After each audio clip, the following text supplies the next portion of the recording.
کل جب آپ اللہ کے سامنے کھڑے ہوں گے، ہو سکتا ہے کہ آپ کا ایک شعر آپ کے حق میں گواہی دے۔ دین کو پلائیں، بیان کو شیئر کریں اور چینل کو سبسکرائب کریں۔ وَكَانَ أَمْرًا مَقْضِيًّا کہ مریم یہ یوں ہو جائے گا کہ تیرا رب ارادہ کر چکا ہے کہ کرنا ہے۔ وہ حیران پریشان کیسے ہوگا؟ جبریل آگے بڑھے، وہ پیچھے ہٹی، پیچھے دیوار سے لگ کے کھڑی ہو گئی۔ ڈرو نہیں، ادھر آئے اور یہاں انگلی رکھی، یہاں آستین پر انگلی رکھی اور یہ آستین کو کھولا اور دور کھڑے ہو کر پھونک ماری، ایک پھونک ماری، ادھر پھونک ماری، ادھر 9 مہینے کا حمل پیٹ میں تیار ہو گیا۔ اللہ جو چاہتا ہے کر دیتا ہے، جو چاہتا ہے کر دیتا ہے، جو نہیں چاہتا نہیں ہو سکتا۔ لا کسی سے کچھ نہیں ہوتا، لا کوئی کچھ نہیں کر سکتا، لا مجھ سے بھی کچھ نہیں ہوتا، لا میرے خزانوں سے بھی کچھ نہیں ہوتا، لا میرے پاسپورٹ سے بھی کچھ نہیں ہوتا، لا میری ڈگریوں سے بھی کچھ نہیں ہوتا، لا میرے علم سے بھی کچھ نہیں ہوتا، لا میرے تجربے طاقت سے بھی کچھ نہیں ہوتا، لا میری فہم و فراست سے بھی کچھ نہیں ہوتا، الا اللہ سب کچھ اللہ سے ہوتا ہے، سب کچھ اللہ سے ہوتا ہے، سب کچھ اللہ کرتا ہے۔ بھائیو یہ ایمان سیکھنا پڑتا ہے۔ تبلیغ میں اس ایمان کو سیکھنے کی دعوت دی جا رہی ہے کہ صرف کلمے کے بول نہ سیکھو، بول بھی سیکھو، کلمے کے بول بھی سیکھو اور کلمے والا ایمان بھی سیکھو، کلمے والا یقین بھی سیکھو کہ صرف اللہ پر نظر ہو اور مخلوق سے نظر ہٹ جائے، مخلوق کے خزانوں سے نظر ہٹ جائے، مخلوق کے جیب سے نظر ہٹ جائے، مخلوق سے نظر ہٹ جائے، عزت مخلوق کے ہاتھ میں نظر نہ آئے، اللہ کے ہاتھ میں نظر آئے، ذلت مخلوق کے ہاتھ میں نظر نہ آئے، اللہ کے ہاتھ میں نظر آئے، کاموں کا بننا اللہ کے ہاتھ میں نظر آئے۔ یہ لا الہ الا اللہ سیکھنا ہے کہ ساری کائنات اللہ کے قبضے میں ہے، اللہ کی مٹھی میں ہے اور اللہ کے خزانوں سے نفع اٹھانے کا صرف ایک راستہ ہے۔ جب میرے ہاتھ میں چابی ہو تو اس دروازہ تبھی کھلے گا جب چابی میں آپ کو دوں گا۔ جب میں آپ کو چابی نہ دوں تو دروازہ کیسے کھولے؟ دروازہ نہ کھولے تو اندر کیسے جاؤ؟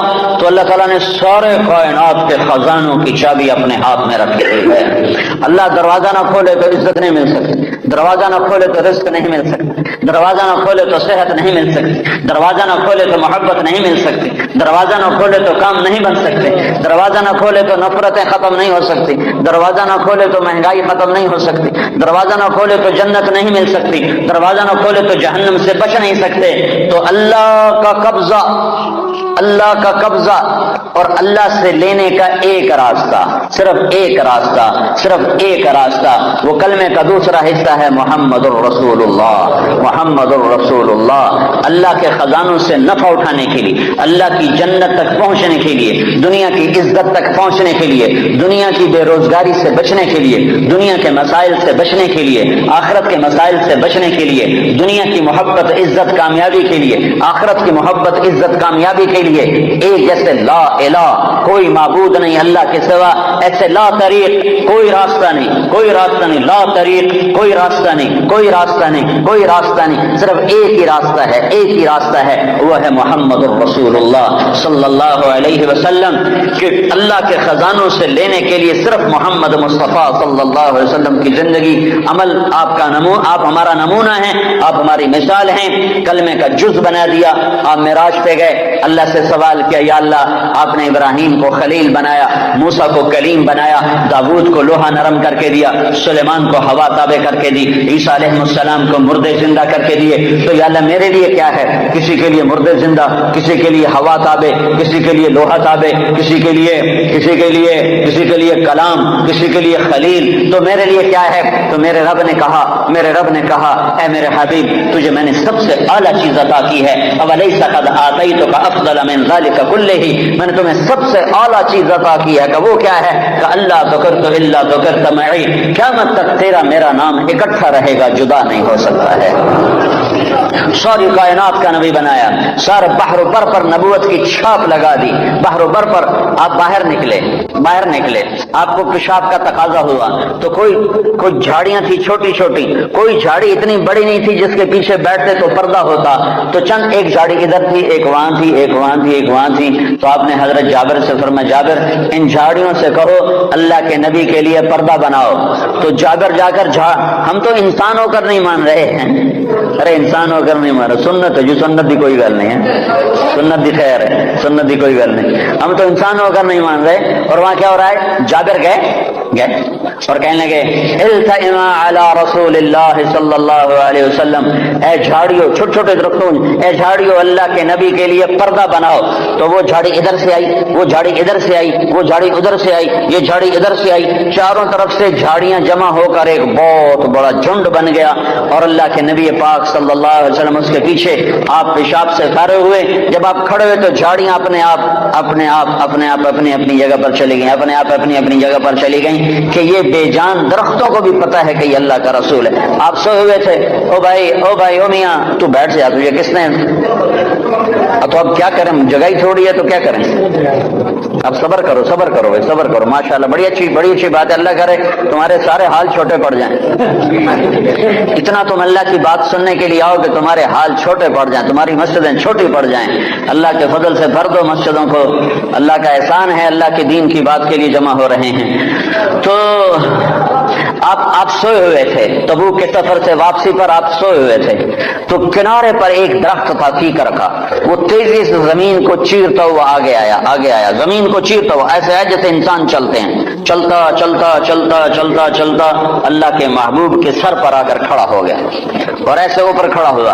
تھوڑی دیر وہ درخت کھڑا رہا, پھر وہاں سے واپس ہوا اور چلتا اپنی جگہ پہ جا کے فکس ہو گیا. جب آپ کی آنکھ کھلی تو حضرت انس نے عرض کی, یا رسول اللہ, وہ جو درخت ہے وہ اس طرح آیا, آپ کے سر پر کھڑا ہوا اور پھر واپس چلا گیا, یہ کیا چکر ہے؟ تو آپ نے درخت کو یوں دیکھا تو آپ نے فرمایا, یہ درخت مجھ سے دور تھا, یہ میرا دیدار کرنا چاہتا تھا, تو اس نے اللہ سے درخواست کی, یا اللہ تیرے نبی کا دیدار کرنا چاہتا ہوں. تو اللہ نے اس کو اجازت دی, تو وہ وہاں سے چلا اور آیا اور میرا دیدار کر کے واپس گیا.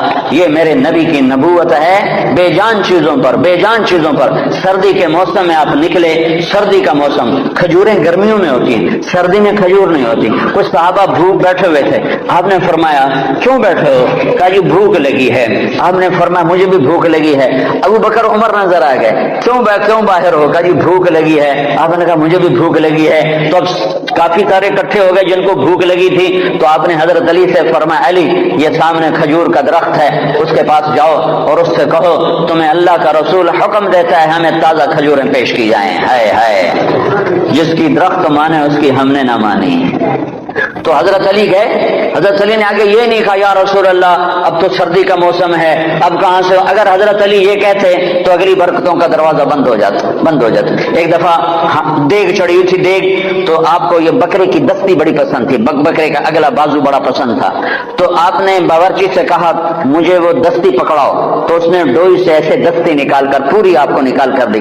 آپ نے ایسے دونوں ہاتھوں سے پکڑا اس کو اور اس کو نوچ کے کھانا شروع کیا اور ساری کھا کر پھینک دی. پھر آپ نے فرمایا دستی پکڑاؤ, تو اس نے دوسرے نکالی اور آپ کو پیش کی. آپ نے یہاں سے یوں پکڑا اور اس کو نوچ کے کھایا اور اس کو پھینک دیا. پھر آپ نے فرمایا دستی پکڑاؤ, تو وہ کہنے لگے باورچی یا رسول اللہ بکرے کی دو ہی ہوتی ہیں. تو آپ نے کہا تیرا بھلا ہو جائے, اگر تو میرے کہنے پہ ہاتھ ڈال دیتا تو جب تک میں کہتا رہتا اللہ مجھے نکال کے کھلاتا رہتا. تیری ماں نے برکتوں کا در بند کر دیا. تو حضرت علی اگر یوں کہتے یا رسول اللہ سردیوں کا زمانہ کھجوریں کہاں سے آئیں گی, تو برکتوں کا در بند ہو گیا تھا. حضرت علی نے ایک دم اٹھے دوڑ لگائی اور کھجور سے کہہ رہے ہیں, کھجور سے, بے جان درخت سے. اللہ کا ایھا التمر ایھا النخلۃ, اے کھجور کے درخت, اللہ کا نبی کہہ رہا ہمیں تازہ کھجوریں پیش کی جائیں. تو رب ذوالجلال کی قسم پتوں سے تازہ کھجوریں ٹپ ٹپ گرنے لگی. ساری چادر بھر گئی. آپ نے چادر کی پنڈ بنائی اور اٹھا کر آپ نے صحابہ کے سامنے پیش کر, کھاؤ. سب نے کھایا, آپ نے بھی کھایا, بکر نے بھی, عمر نے بھی. کچھ بچ گئی تو آپ نے فرمایا علی سے جا لے جا, فاطمہ بھوکی ہوگی, میرے بچے بھوکے ہوں گے, ان کو بھی جا کے کھلا. یہ میرے نبی کی نبوت ہے کہ بے جان پر بھی نبوت, جاندار پر بھی نبوت, مردہ پر بھی نبوت, زندہ پر بھی نبوت. ایک بدو گوہ ایک جانور ہے, اتنا بڑا ہوتا ہے جتنا میرا بازو ہے, اتنا بڑا ہوتا ہے. وہ چھپکلی کی طرح ہوتا ہے, چھپکلی سے کوئی 10-15 گنا وہ بڑا ہوتا ہے, 20 گنا بڑا ہوتا ہے. گوہ بڑا خوفناک سا جانور ہوتا ہے, جنگلوں میں ہوتا ہے, صحراؤں میں ہوتا ہے. تو عرب وہ کھایا کرتے تھے اسلام سے پہلے. تو ایک بدو ایک گوہ کا شکار کر کے جا رہا تھا. جب اللہ کے رسول کی مجلس پر نظر پڑی تو وہاں سے لوٹ آیا. وہ کہنے لگا تو ہے جو کہتا ہے میں اللہ کا نبی ہوں؟ آپ نے فرمایا ہاں میں ہوں جو میں کہتا ہوں میں اللہ کا نبی ہوں. تو اس نے اپنی گوہ کو ایسے کھولا, رسی سے, یہاں رسی باندھی ہوئی تھی, اور اپنے اللہ کے نبی کے سامنے ایسے پھینکا. وہ مردہ تھی, شکار کی ہوئی مردہ, ایسے پھینکا اور کہنے لگا اگر یہ گوہ کہہ دے تو اللہ کا نبی ہے تو میں تمہیں نبی مان جاؤں گا, ورنہ نہیں مانوں گا. اور بڑا اکڑ کیسے کھڑا ہو گیا کہ مویا کا بندہ نہیں بولیندا, جانور بھی تو بولے. کیوں بھائی جانور بھی تو بولے. اس کا کہہ رہا ہوں آج میرا کام بن گیا, آج میں انہوں سچیاں کو نہیں ران دینا. اور ایسے کھڑا ہو گیا. تو وہ گو ایسے پڑی ہوئی مردہ, تو آپ نے ایک نظر گوہ پر ڈالی اور آپ نے کہا یا رب سبحان اللہ, یا رب اے گو. تو گو نے آنکھیں کھولی, بھلے زندہ ہوئی, اللہ نے زندہ کیا, آنکھیں کھولی. جانور بولا نہیں کرتے. گو نے سر اٹھایا اور عربی زبان میں خوبصورت انداز میں نعرہ لگایا لبیک. گو نے نعرہ لگایا لبیک میں حاضر, وسعدیک میری سعادت, میرے بھاگ جاگ اٹھے میری سعادت, یا زین من وافا یوم القیامہ, اے قیامت کے دن کو خوبصورت بنانے والے میں حاضر, میری سعادت. آپ نے مجھے بلایا, آپ نے مجھے پکارا, میری اس سے بڑی سعادت کیا ہے, میں حاضر ہوں. آپ فرمائیے آپ کا کیا ارشاد ہے؟ تو آپ نے فرمایا من تعبد, تیرا رب کون ہے, تیرا معبود کون ہے, تو کس کو سجدہ کرتی ہے؟ تو گو نے کہا من فی السماء عرشہ, یا رسول اللہ میں اس کے آگے سر جھکاتی ہوں جس کا عرش آسمانوں پر, وفی الارض سلطانہ, جس کی سلطنت زمینوں پر, وفی البحر سبیلہ, جس کے راستے سمندر میں, فی الجنت رحمتہ, جس کی رحمت جنت میں, وفی النار عقابہ, جس کا عذاب جہنم میں. میں اس رب کی بندگی کرتی ہوں. آپ نے فرمایا من انا, میں کون ہوں؟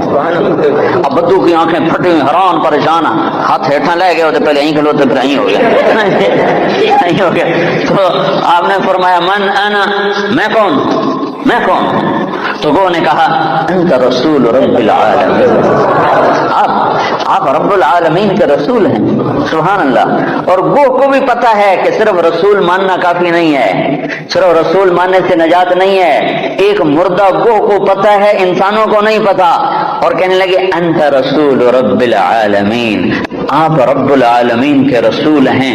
وخاتم النبیین, اور آپ آخری نبی ہیں, آپ کے بعد کوئی نبی نہیں ہے. یہ بات ہے گو کو بھی معلوم ہے. کتنے لاکھوں انسانوں کو شیطان نے بھٹکا دیا کہ جھوٹے نبیوں پر ایمان لانے والا بنا دیا, جھوٹے نبیوں کے پیچھے چلا دیا. ایک مردہ گو گواہی دے رہی ہے کہ یہ صرف محمد رسول اللہ نہیں ہے. اتنا کہنے سے تم ایمان والے نہیں بن سکتے ہو, تمہیں یہ ساتھ ایمان لانا پڑے گا کہ آپ کے بعد کوئی نبی نہیں. جو آپ کے بعد کسی نبی کو نبی مانے گا وہ دائرہ اسلام سے خارج ہو جائے گا. نہ اس کی نماز قبول ہے, نہ روزہ قبول ہے, نہ حج قبول ہے, نہ صدقہ قبول ہے, نہ مسجد قبول ہے, نہ محراب قبول ہے, نہ ممبر قبول ہے. محمد مصطفیٰ صلی اللہ علیہ وسلم کی ختم نبوت اور آپ کا آخری نبی ہونا ایک جانور کو بھی پتہ ہے, جانور کو بھی پتہ ہے کہ یہ آخری رسول ہیں, آخری نبی ہیں. لیکن آپ نے فرمایا تھا کہ میرے بعد سلاطون دجالون کذابون, میرے بعد 30 جھوٹے نبی آئیں گے. قیامت تک 30 جھوٹے نبی آئیں گے. وہ سارے کے سارے دجال ہوں گے, کذاب ہوں گے, جھوٹے ہوں گے. جو ان پہ ایمان لائے گا وہ دائرہ اسلام سے خارج ہو جائے گا, کافر ہو جائے گا اور ہمیشہ کی جہنم کا حقدار ہو جائے گا. تو یہ گو کہہ رہی ہے انتا خاتم النبیین, یا رسول اللہ آپ آخری نبی ہیں, آپ کے بعد کوئی نبی نہیں ہے. اگلا فتویٰ بھی سنو. اور وہ کہنے لگی قد افلح من صدقک, یا رسول اللہ جو آپ کی مانے گا کامیاب, ٹوٹنگ والے آپ کی مان گئے تو کامیاب, لندن والے آپ کی مان گئے تو کامیاب, پاکستان والوں نے نہ مانی تو ناکام, مدینے والوں نے نہ مانی تو ناکام, مکے والوں نے نہ مانی تو ناکام. جو جس جگہ افریقہ کے کانگو کے جنگل میں رہنے والوں نے یا رسول اللہ آپ کی مانی تو کامیاب, کامیاب, کامیاب. لاہور کراچی والوں نے ٹھکرایا تو ناکام, ناکام, ناکام. کامیابی کا ایک ایک ایک ایک ایک ایک ایک ہی راستہ ہے, وہ ہے محمد رسول اللہ صلی اللہ علیہ وسلم. تو گو نے کہا قد افلح من صدقک، یا رسول اللہ جو آپ کی مانے گا کامیاب۔ اگلا فتویٰ وقد خاب من کذبک، جو آپ کی نہیں مانے گا وہ ناکام، جو آپ کی نہیں مانے گا وہ ناکام۔ ماننے والے کامیاب، نہ ماننے والے ناکام، ماننے والے کامیاب، نہ ماننے والے ناکام۔ بدو بدو حیران پریشان، آپ نے فرمایا اب کیا کہتا ہے؟ کہتا اب تو تیرا کلمہ پڑھتا ہوں، تو نے تو گو کو بھی بلوا دیا، کمال کر دیا۔ ہاں ہاں یہ میرے نبی کی نبوت ہے، یہ محمد مصطفیٰ کی نبوت ہے، عالم نبوت، آخری نبوت، خاتم الانبیاء۔ آپ کی تعلیمات قیامت تک زندہ۔ نبی اس وقت آتا ہے جب پہلے نبی کی تعلیمات مٹ جاتی ہیں، میرا نبی آخری نبی ہے، اس کی تعلیمات قیامت تک۔ تعلیمات تو تم چھوڑو، تعلیمات تو چھوڑو، تعلیمات تو سینے میں محفوظ ہیں۔ ہمارے پاس جتنا اللہ کے نبی کا علم آیا ہے، اخبار سے نہیں آیا، رسالے سے نہیں آیا، رسالے سے نہیں آیا، ریڈیو سے نہیں آیا، ٹیلی ویژن سے نہیں آیا، انٹرنیٹ سے نہیں آیا، ہمارے پاس انسانوں سے چلتا ہوا علم آیا ہے۔ سند کے ساتھ یہ علم ہم تک پہنچا ہے، جو بات اللہ کے نبی کی یہ سند کے ساتھ آئی ہے کہ تمہیں کس نے کہا، تمہیں کس نے کہا، تم نے کس سے سنا؟ ہاں میں بتاتا ہوں، میں نے حدیث پاک کو محمد عبداللہ سے سنا، اس نے خیر محمد سے سنا، اس نے انور شاہ سے سنا، اس نے محمود الحسن سے، اس نے محمد قاسم سے، اس نے عبد الغنی سے، اس نے محمد اسحاق سے، اس نے عبد العزیز سے، اس نے ولی اللہ سے، اس نے ابو طاہر مدنی سے، اس نے ابراہیم کردی سے، اس نے احمد الکشاشی سے، اس نے ابی مواہب شناری سے، اس نے محمد بن احمد الرملسی، انہوں نے ابو یحییٰ انصاری سے، انہوں نے ابن حجر الاسقلانی سے، انہوں نے ابراہیم بن احمد التنوخی سے، انہوں نے احمد بن ابی طالب الحجار سے، انہوں نے حسین بن مبارک الزبیدی سے، انہوں نے عبد الاول بن عیسیٰ الحروی سے، انہوں نے عبد الرحمن بن مظفر الدابودی سے، انہوں نے عبداللہ بن احمد السرخسی سے، انہوں نے محمد بن یوسف الفربری سے، انہوں نے محمد بن اسماعیل امام بخاری سے، امام بخاری نے حمیدی سے، حمیدی نے سفیان سے، سفیان نے یحییٰ بن سعید سے، یحییٰ بن سعید نے محمد بن ابراہیم سے، انہوں نے علقمہ بن وقاص سے، انہوں نے عمر بن خطاب سے، انہوں نے محمد مصطفیٰ صلی اللہ علیہ وسلم۔ جب تک یہ سند موجود ہے کسی نبی کی ضرورت نہیں ہے، اور جب تک سورج چاند چمکتا رہے گا یہ سند کا علم چلتا رہے گا۔ اور جیسے سورج چاند پر تو بادل آتا ہے، سورج گہنا جاتا ہے، چاند کو گہن لگتا ہے، سورج کو گہن لگتا ہے، نہ قرآن کو گہن لگ سکتا ہے، نہ حدیث پاک کو گہن لگتا ہے۔ یہ چمکتے سورج ہیں، یہ چمکتے آفتاب ہیں، یہ چمکتے ماہتاب ہیں، یہ میرے نبی کا روحانی نسب نامہ ہے۔ ہم اپنے نبی کی روحانی اولاد ہیں۔ میں نے روحانی باپ آپ کو بتائے ہیں کہ ہمارے روحانی 31ویں نمبر پر جا کر ہمارے روحانی باپ حضرت محمد صلی اللہ علیہ وسلم ہیں۔ پھر میرے نبی کا نسبی نسب نامہ، ماں باپ کا نسب نامہ، خاندانی نسب نامہ، قبیلے کا نسب نامہ، جو ان کے باپ عبداللہ سے آدم علیہ السلام تک چلتا ہے، وہ بھی اللہ نے محفوظ کروایا، موجود کروایا، مکتوب کروایا۔ وہ ہے محمد بن عبداللہ بن عبد المطلب بن ہاشم بن عبد مناف بن قصی بن کلاب بن مرہ بن کعب بن لبی بن غالب بن فہر بن مالک بن نضر بن کنانہ بن خزیمہ بن مدرکہ بن الیاس بن مضر بن نزار بن معد بن عدنان بن عود بن حمیسہ بن سلامان بن عوس بن بوس بن قموال بن عبی بن عوام بن ناشد بن حذاء بن بلداس بن یدلاف بن طابق بن جاحم بن ناحش بن ماخی بن عیفی بن عبقر بن عبید بن الدعاء بن حمدان بن سنبر بن یثربی بن یحزن بن یلحن بن ارعوى بن عیدی بن زیشان بن عیسر بن اقناد بن ایہام بن مقصر بن ناحب بن زارہ بن سمی بن مزی بن عوض بن عرام بن قیدار بن اسماعیل بن ابراہیم بن آذر بن ناحور بن سروج بن رعوب بن فائج بن عابر بن ارفخشاد بن سام بن نوح بن لامک بن متوشاد بن ادریس بن یرد بن ملح الایل بن قینان بن آنوش بن شیسر بن آدم علیہ السلام۔ یہ روحانی نسب نامہ بھی ہے اور خاندانی نسب نامہ بھی ہے۔ میرے رب نے اپنے محبوب کی ساری تعلیمات کو محفوظ کر دیا، قیامت تک کے لیے محفوظ کر دیا، کسی اور کی ضرورت نہیں۔ ہاں اسی کے طریقے زندہ کرو، اسی کے طریقوں کو سیکھو، اسی کو سینے سے لگاؤ۔ یہ تو میرے نبی کے طریقوں کی بات ہے۔ میرے نبی نے جن سواریوں پہ سواری کی اللہ نے ان کے نام بھی قیامت تک کے لیے محفوظ فرما دیے۔ ایک اونٹ پر سوار ہوئے، اس کا نام ہے عسکر۔ اگر اس اونٹ کا نام ہمیں معلوم نہ ہوتا، صرف اتنا ہوتا کہ اللہ کے نبی اونٹ پہ سوار ہوئے، تو کیا فرق پڑتا تھا؟ ہماری شریعت میں کیا فرق پڑتا تھا؟ پر میرے اللہ نے اپنے محبوب سے عشق کیا، میرے نبی نے جس چیز کو انگلی بھی لگائی اللہ نے اسے بھی محفوظ کر دیا ہے۔ آپ نے اونٹ پہ سواری فرمائی، اس کا نام ہے عسکر۔ آپ نے چند اونٹنیوں پہ سواری فرمائی، ایک کا نام عزبا، ایک کا نام شہبا، ایک کا نام جدعا، ایک کا نام قصوا، 4 اونٹنیوں پہ سوار ہوئے۔ حج کے موقع پر کون سی اونٹنی پہ سوار تھے؟ قصوا پہ سوار تھے۔ آخری خطبہ کس اونٹنی پہ سوار ہو کر دیا؟ قصوا پہ سوار ہو کر دیا۔ 11 تاریخ کا خطبہ کس اونٹنی پہ سوار ہو کے دیا؟ جدعا پہ سوار ہو کے دیا۔ اس حد تک تفصیل میرے رب نے لکھوا دی۔ آپ نے 2 گدھوں پہ سواری فرمائی، ایک کا نام عفیر ہے، ایک کا نام یعفور ہے۔ جب جنگ خیبر ہوئی اور خیبر فتح ہوا اور مال غنیمت آیا، جانور آئے، تو گدھے آئے۔ ان گدھوں میں ایک گدھا آگے بڑھ کر کہنے لگا یا رسول اللہ، اللہ کے نبی سے بات کرنے لگا، یا رسول اللہ آپ نبیوں میں آخری نبی ہیں، خود تینوں بھی پتا ہے بندیاں کو کوئی نہیں پتا۔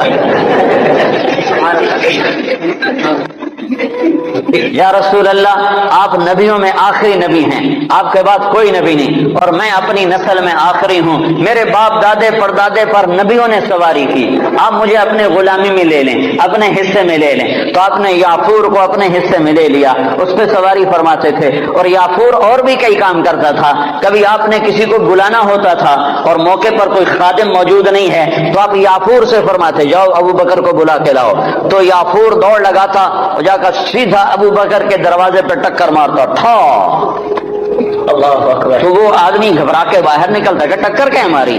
آگے دیکھا تو یعفور شریف کھڑا ہوا، تو پتہ چلتا کہ اللہ کے نبی نے بلایا ہے۔ یہ یعفور تھا۔ جس دن آپ کا انتقال ہوا اس دن یعفور مدینے کی گلیوں میں روتا تھا، چیختا تھا، بھاگتا تھا، چیختا تھا، بھاگتا تھا۔ آخر اسے صبر نہیں آیا اور ایک کنویں میں چھلانگ لگا کے مر گیا کہ اب نبی کے بعد میرا جینا بھی حرام ہے۔ آپ کی اونٹنی عذبا جب آپ کا انتقال ہوا تو اس نے بیٹھے بیٹھے رونا شروع کیا، اس کے آنسو بہنا شروع ہوئے اور اس نے چارہ بھی چھوڑ دیا، پانی بھی چھوڑ دیا اور تڑپ تڑپ کے مر گئی، ایک دانہ نہیں کھایا ہے۔ آپ نے 2 خچروں پہ سواری فرمائی، ایک کا نام ہے دلدل، ایک کا نام ہے فضہ۔ آپ نے چند گھوڑوں پہ سواری فرمائی، ایک کا نام ہے طراز، ایک کا نام ہے لزاز، ایک کا نام ہے لحیف، ایک کا نام ہے مرتجل، ایک کا نام ہے مرتجز، ایک کا نام ہے سجل، ایک کا نام ہے ورد، ایک کا نام ہے سکب، ایک کا نام ہے صبحہ۔ یہ سب گھوڑے ہیں جن پر میرے نبی نے سواری فرمائی۔ یہ میرے محبوب سے، میرے نبی سے، آپ کے نبی سے میرے اللہ نے پیار کیا، عشق کیا، اس کی ہر ادا کو محفوظ کیا۔ تم عمل کرنے کے لیے ڈھونڈنے والے بنو، سرمایہ موجود ہے، سرمایہ موجود ہے۔ آپ کی بکریاں تھیں، 9 بکریاں تھیں آپ کی ملک میں، جن کا دودھ نکالا جاتا تھا اور رات کو جس گھر میں آپ ہوتے تھے اس گھر میں ایمن ان کو چراتی تھیں اور وہ آپ کے گھر پہنچا دیا جاتا تھا۔ تو وہ عجوا اور سقیہ، برکہ، ورثہ، اطلال، اطراف، قمراء، غیفاء، یہ 9 بکریاں تھیں جو اللہ تعالیٰ کے نبی کو اللہ نے عطا کر، ان کے نام ہمارے پاس لکھے پڑے ہیں۔ اور اس میں آپ کی بکری قمراء آپ کی زندگی میں مر گئی تھی، اور ایک 10واں بکرا تھا، اس کا نام تھا یمن۔ تو میرے نبی کی تو بکریوں کے بھی نام لکھے ہوئے ہیں۔ تم سنتوں کو ڈھونڈو تو تمہیں ملیں، زندگی کے ہر طریقے میں میرے نبی کی سنت موجود ہے، نقل اتار لو، اپنے نبی کی نقل اتار دو، اللہ کے واسطے نقل اتار لو۔ نقل مار کے لوگ پاس ہو جاتے ہیں، نقل مار کے پاس ہو جاتے ہیں، تم اپنے نبی کی نقل مارو، انشاءاللہ اللہ پاس کر دے گا۔ اللہ کو حیا آئے گی، میرے نبی کی وردی میں ہے۔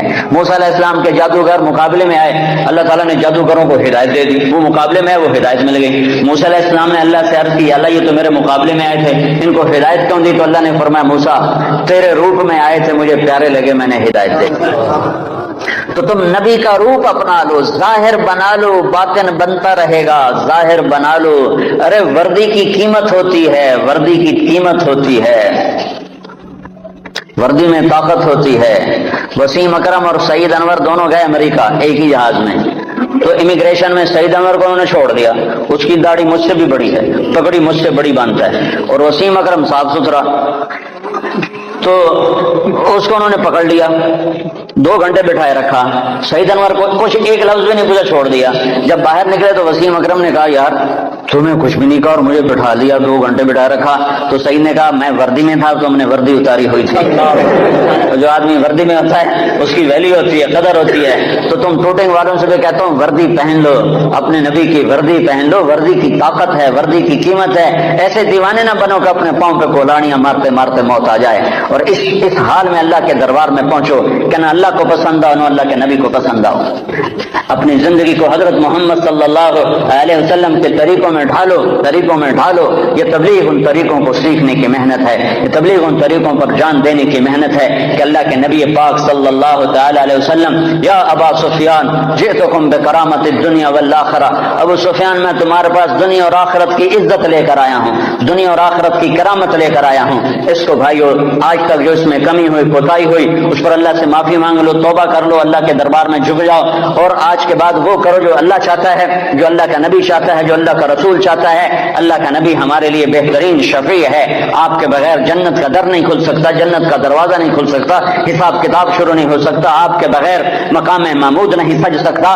کیا آپ کی شان دیکھنی ہو تو آپ نے کہا میدان محشر میں دیکھنا، لوگ پیچھے ہوں گے میں آگے ہوں گا، نبی پیچھے ہوں گے میں آگے ہوں گا، اللہ کا جھنڈا میرے ہاتھ میں ہوگا اور سارے نبی میرے جھنڈے کے نیچے نیچے چل رہے ہوں گے، سب کے آگے میری شان ہوگی کہ اللہ کا جھنڈا میرے ہاتھ میں ہوگا، لواء الحمد بیدی یوم القیامہ، اور سارے نبی آدم سے لے کر عیسیٰ علیہ السلام تک سارے نبی میرے جھنڈے کے نیچے ہوں گے اور پوری دنیا میرے پیچھے ہوگی، میں سب سے آگے ہوں گا، لوگ چپ ہوں گے میں بولنے والا، لوگ خاموش ہوں گے میں بولنے والا، لوگ نظریں جھکا رہے ہوں گے میں نظر اٹھانے والا، لوگ سہمے ہوں گے میں اللہ سے بات کرنے والا، لوگ نا امید ہوں گے میں امید دلانے والا، لوگ پریشان ہوں گے میں تسلی دینے والا، لوگ پھنسے ہوئے ہوں گے میں شفاعت کرنے والا۔ مقام محمود میرے لیے سجایا جا رہا ہے، جنت کے 1000 خدام میرے لیے لائے جا رہے ہیں جو میرے چاروں طرف گھیرا باندھ کے کھڑے ہوں گے، اور جنت کی چابی میرے ہاتھ میں ہوگی، میرے بغیر جنت کا در کھل نہیں سکتا، میرے بغیر کوئی جنت میں جا نہیں سکتا۔ ایک دفعہ عیسیٰ علیہ السلام نے کہا یا اللہ مجھے وہ سلسبیل کا پانی تو پلا، سلسبیل کا پانی تو پلا، تو اللہ تعالیٰ نے فرمایا عیسیٰ عیسیٰ جب تک میرا آخری نبی نہ پی لے سارے نبیوں پر وہ پانی حرام ہے، میرا نبی بسم اللہ کرے گا تو باقیوں کو دوں گا، جب تک وہ نہ ہے۔ حبیب اللہ، واہ واہ، حبیب، حبیب اسے کہتے ہیں جس کے عشق کی انتہا نہ ہو، اور خلیل اسے کہتے ہیں جس کی محبت دل میں گڑ جائے، اور حبیب اسے کہتے ہیں جس کی محبت کی انتہا نہ ہو۔ خلیل اسے کہتے ہیں جو ملاقات بھی چاہتا ہو اور کچھ عطا بھی چاہتا ہو، ملاقات بھی چاہتا ہو اور کوئی تحفہ بھی چاہتا ہو کہ میں محبوب سے ملوں گا تو ملاقات بھی ہوگی اور کچھ مال بھی ملے گا، اس کو کہتے ہیں خلیل۔ اور حبیب اس کو کہتے ہیں جو یہ کہتا ہو کہ بس تجھے دیکھ لو مجھے یہی کافی ہے، مجھے کچھ نہیں چاہیے، مجھے کچھ نہیں چاہیے، مجھے کچھ نہیں چاہیے، بس تجھے دیکھ لو مجھے یہی کافی ہے، اس کو کہتے ہیں حبیب۔ موسیٰ علیہ السلام کلیم ہیں، ابراہیم علیہ السلام خلیل ہیں، اور محمد مصطفیٰ صلی اللہ علیہ وسلم حبیب اللہ ہیں۔ آپ نے کہا ابراہیم خلیل اللہ، موسیٰ کلیم اللہ، موسیٰ روح اللہ، واما صاحبکم ھذا فحبیب اللہ، کہ میں تمہارا ساتھی حبیب اللہ ہوں۔ میری شان کو کیا پوچھتے ہو، میری امت کی شان سنو۔ اسمان من اسماء اللہ تعالی سما بہما امتی، میری شان تم کیا جانو گے، میری شان تو تم قیامت کے میدان میں دیکھو گے سمجھو گے۔ یہاں میری غلامی کر لو، تمہیں عزتوں کے تاج اللہ پہنائے گا۔ میرے اللہ نے میری امت کے 2 نام رکھے اور دونوں اپنے ناموں میں سے نام رکھے۔ اللہ کا نام سلام ہے، میری امت کا نام مسلمین رکھا۔ اللہ کا نام مومن ہے، میری امت کا نام مومنین رکھا۔ سارے نبیوں پر جنت حرام ہے جب تک میں نہ چلا جاؤں، ساری امتوں پر جنت حرام ہے جب تک میری امت کا قدم نہ پڑ جائے۔ نبی ہے نبی، رسول ہے رسول، محمد الرسول اللہ۔ والضحى واللیل اذا سجا ما ودعك ربك وما قلى، کیا خوبصورت اور کلام ہے، کیا خوبصورت انداز ہے، کس انداز میں یہ کلام اترا ہے میرے محبوب صلی اللہ تعالی علیہ وسلم کہ اللہ چہرے کی قسم اٹھا رہا۔ والضحى، اے میرے حبیب مجھے تیرے روشن چہرے کی قسم، وہ چہرہ کیسا حسین ہے جس کی میرا رب قسم اٹھا رہا ہے۔ اے میرے حبیب مجھے تیرے روشن چہرے کی قسم، واللیل اذا سجا، مجھے تیری سیاہ زلفوں کی قسم، ما ودعك ربك وما قلى، میں نے تمہیں بالکل نہیں چھوڑا، میں تم پہ ناراض نہیں ہوں۔ وللآخرۃ خیر لک من الاولی، دنیا مختصر آخرت باقی، تجھے آخرت کی بادشاہی دی ہے۔ ولسوف یعطیک ربک فترضی، یہ آیت آپ کی شان میں سب سے بلند ہے کہ ساری دنیا سے اللہ کہتا ہے مجھے راضی کرو، ساری کائنات سے کہتا ہے مجھے راضی کرو، بحر و بر کے انسانوں سے کہتا ہے مجھے راضی کرو، فرشتوں سے کہتا ہے مجھے راضی کرو، نبیوں سے کہتا ہے مجھے راضی کرو، رسولوں سے کہتا ہے مجھے راضی کرو، جنات کو کہتا ہے مجھے راضی کرو،